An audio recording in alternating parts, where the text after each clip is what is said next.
Предприниматели Чеченской Республики своим клиентам начали прощать долги. Такое решение они приняли в честь месяца Рамадан и в связи с ухудшением финансового положения людей из-за пандемии. Первому эта идея пришла владельцу склада запчастей и старых автомобилей Адаму Дабуеву из города Шали. О своем решении он сообщил в аудиообращении в соцсетях.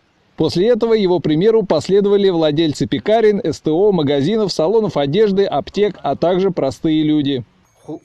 В честь месяца Рамадан мы прощаем долги всем, кто должен нашему магазину за 5 лет его существования. Всем, кто записан в долговые тетради и кому выписаны накладные, мы прощаем долги. Вы нам не должны, пусть Аллах вам тоже их простит.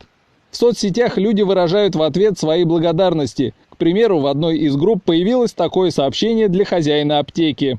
В такой священный месяц Рамадан и в такое тяжелое время он выкинул все тетради с долгами. Вы представляете, все тетради. У меня лично был долг в одной из тетрадей 4500 рублей. К масштабной акции присоединился и председатель Общественной палаты Чеченской Республики Исмаил Денильханов. Он назвал это богоугодным и правильным делом в это непростое время. Я также присоединяюсь к этой акции. Все, кто где должен, я прощаю вам долги ради Всевышнего Аллаха.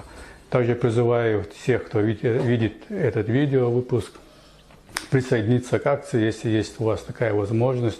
Пусть Всевышний сочтет нам это как за благое дело. В Коране говорится, если должник находится в трудном положении, то дайте ему отсрочку, пока его положение не улучшится.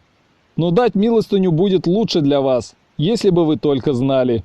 Акция прощения долгов уже распространилась среди многих предпринимателей не только в Чеченской Республике. Последуйте этому благому примеру и вы в этот священный месяц Рамадан.